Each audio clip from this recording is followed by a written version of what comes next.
The U.S. not only provides this funding, we at the embassy and many U.S. government visitors we get also work every day alongside Marshallese officials to direct those funds to the government of the Marshall Islands' highest priorities.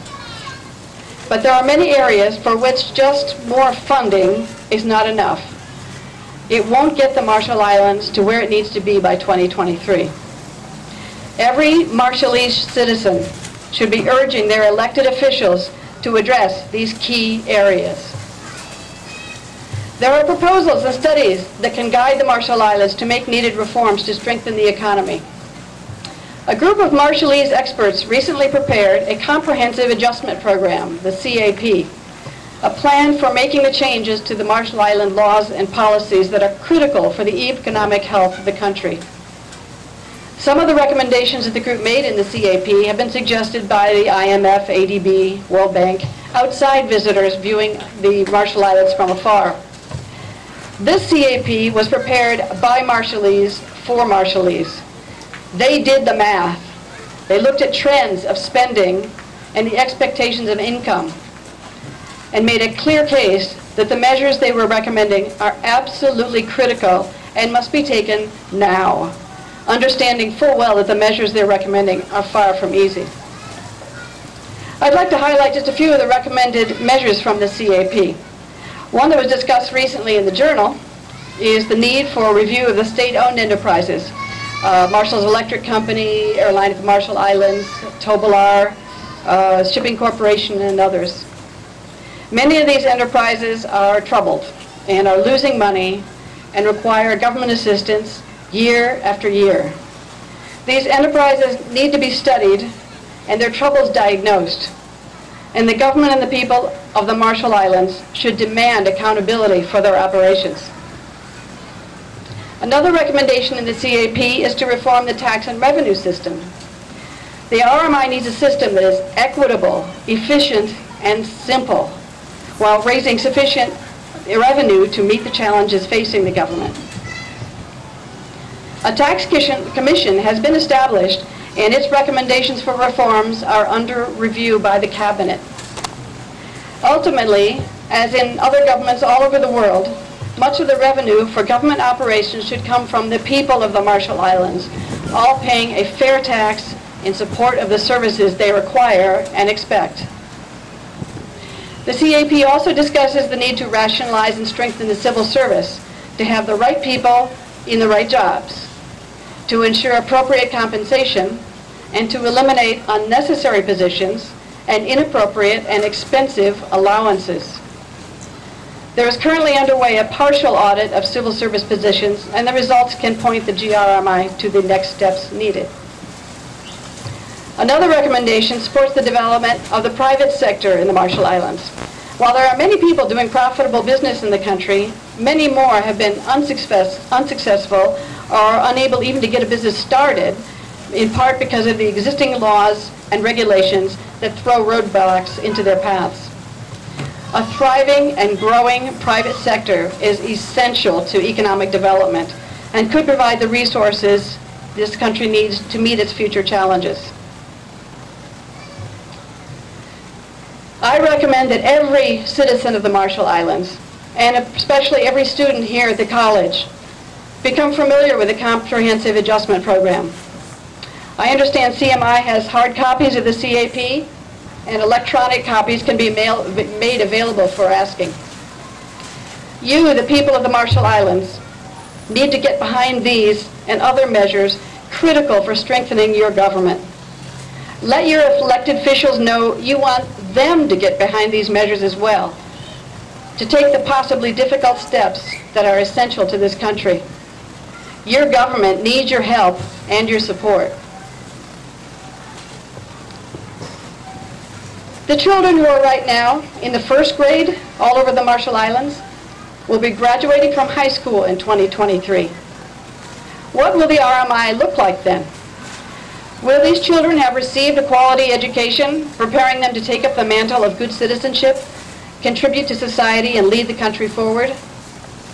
Will they be healthy, with good medical facilities available when they are ill? These are the kinds of questions that every Marshallese citizen must ask. Every parent should get to know their children's schools and teachers, find out what they're learning, and demand a quality education. Every citizen should demand accountability of their government and their elected leaders, and urge them now to take the steps necessary to make the Marshall Islands a place these children can live a happy, healthy, and productive life, and a country of which they can be proud. Adequate compact funding will be available between now and 2023 to assist the RMI in reaching these goals of quality education and good health care for its citizens. But unless the government and the people of the RMI take action now and start making some of the difficult decisions, this vision of a healthy, well-educated, prosperous, and self-reliant Marshall Islands will not become a reality, and the future of the RMI after 2023 could be bleak. Now, in the 7 months I've been in the Marshall Islands, I've come to understand that there is a fairly widespread belief. Hey, the U.S. government, there's our great friend. They'll never let us fail. When we get close to 2023, we'll simply start negotiating another amended compact. I believe this is a very dangerous approach. The U.S. government is not a monolith. It's made up of many different players, none of whom can control everything. You got the Department of State, Department of Interior, Department of Defense, the White House, Congress, to name just a few. I can say with all certainty at this point in time that there is no intention on the part of anyone, anywhere in the government of the United States to extend compact funding past 2023. The title for today's forum, Compact 2023, What Next? The way to answer that question, to know what the Marshall Islands will look like in 2023, is to ask what path the Marshall Islands will choose for itself in 2010. The U.S. Embassy in the United States will continue our partnership with the people and the government of the Marshall Islands, working now and in the future to help make this country and its people healthy, educated, prosperous, and self-reliant by 2023. That is the vision that we all share.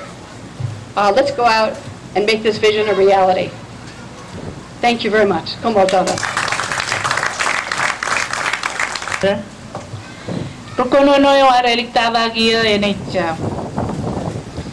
Mr. Stephen Philip, image President ng Chamber of Commerce. Choyim lalachon kapubongan.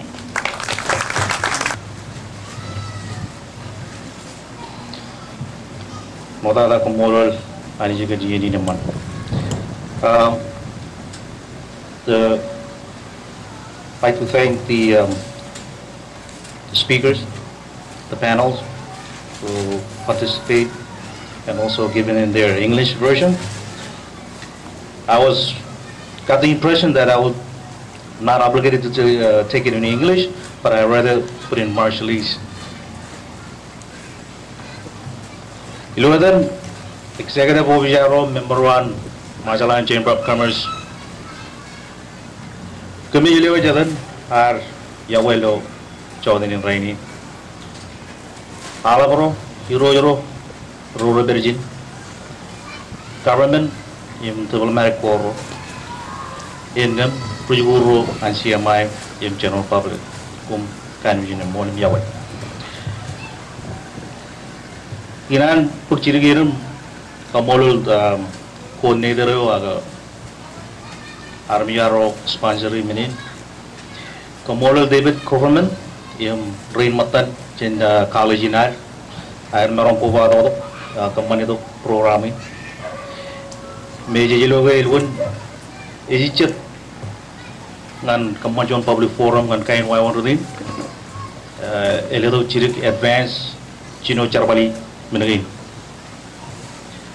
claim kaude jadan Honorable John Selleck, Minister of Foreign Affairs, Madam Ambassador Martha Campbell, U.S. Embassy, Kanan Wire, in Melele Wire, Jarak Lu Melele Wire Papa. Echalo Kachiluk, Najadan, Egypt, kacito ko me an Leto Letak Melele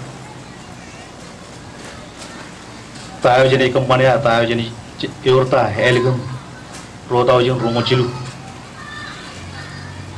mo leur tarun chunglu chilu iya megaru terain im chau project kacito ko yo jalan tayo ni elegant ngai chalok ngai nai pojarat cheni chibangkin chena marga and I chuan crime and equal business and is deter tourism and is discouraged unemployment and is walling up and many chun economical and social problem.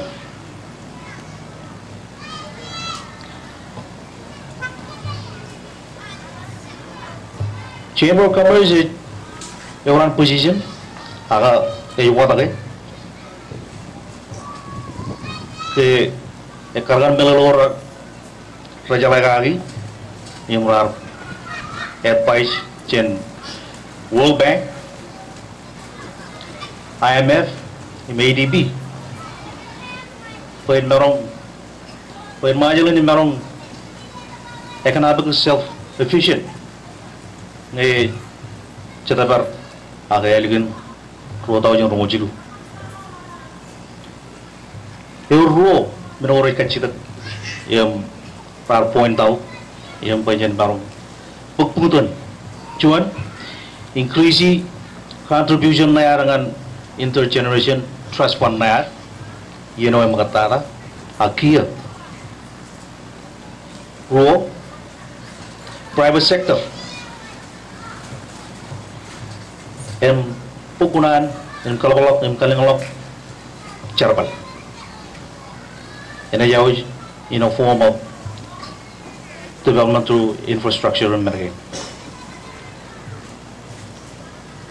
E cholo kan chidap lumiring pwed marong pukudan miring or chidap change ngayap change elugun require Pujan marong lo miragin project kagi project kaniyam mai